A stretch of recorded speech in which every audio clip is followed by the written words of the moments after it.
Hey everyone, and welcome to today's explainer. I really want you to think of this as your own personal financial coaching session. Look, as young professionals, you are incredibly smart. You've studied hard, you've landed the great roles, and you've put in the work, right? But here is the really sneaky trap. Your intelligence does not protect you from financial bias. In fact, it kind of hides it. Money isn't just some straightforward math problem, it's deeply, deeply psychological. Your choices might feel entirely rational just because, well, they're yours. But today, we're going to expose how your mind might quietly be working against you, and more importantly, how to build sustainable wealth habits that actually last a lifetime. Okay, let's dive right into this session blueprint. We'll be tackling the mindset diagnosis, looking rich versus being rich, the secret power of saving, the hidden cost of investing, the power of compounding, and finally, playing your own game. All right, let's kick things off with section one, the mindset diagnosis. So, I want to frame our session with a completely fascinating reality. You can have two highly educated people look at the exact same market data, and they will make completely opposite choices. Why does that happen? Well, it's all about their historical lenses. Think about it. Someone who graduated right into the massive 2008 financial crash, they might logically see rain clouds everywhere and literally fear the stock market for the rest of their life. Meanwhile, you've got the 2017 crypto bro who sees rocket ships and just assumes extreme, wild volatility is totally normal. It's the exact same world, but viewed through completely different lenses. And this brilliantly illustrates how your personal, very specific experience with money is just a tiny sliver of world history, yet it shapes almost 100% of how you view the financial world.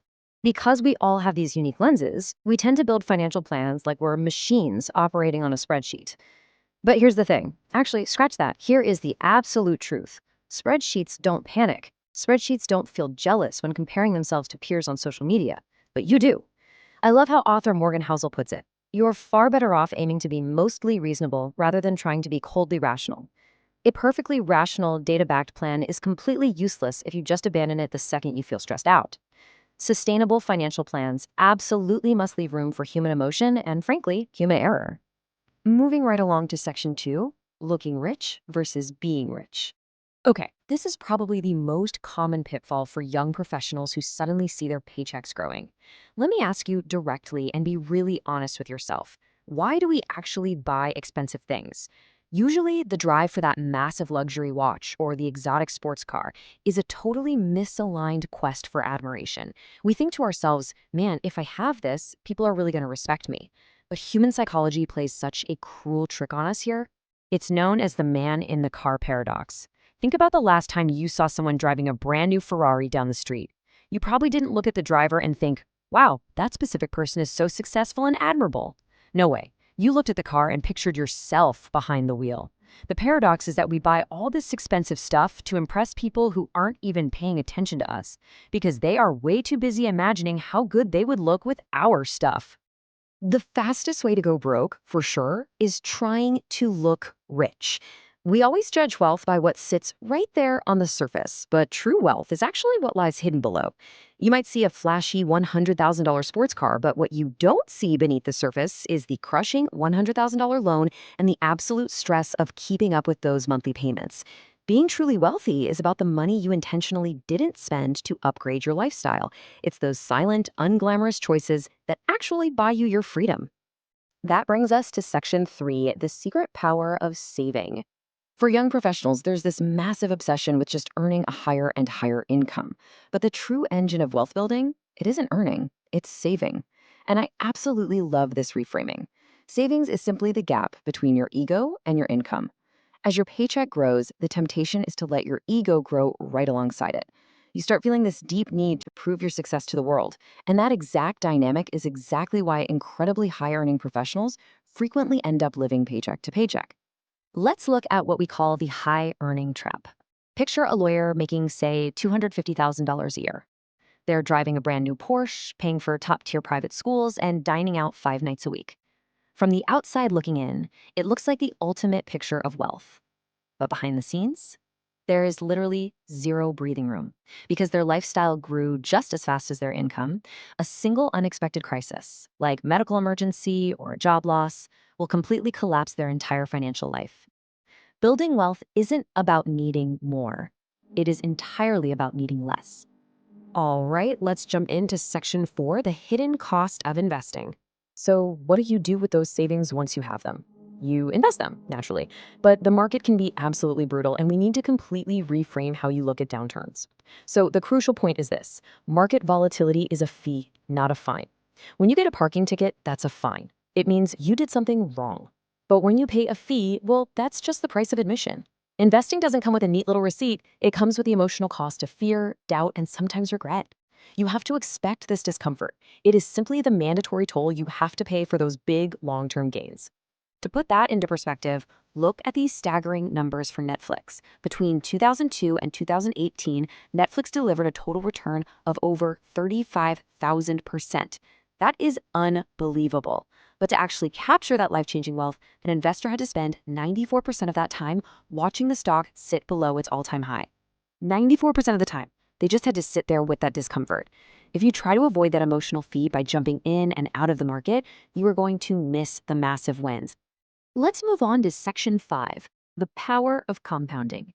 You know, the ultimate financial asset isn't intelligence, and it definitely isn't some hot stock tip your friend gave you. It's your endurance. Getting rich and staying rich are entirely different games.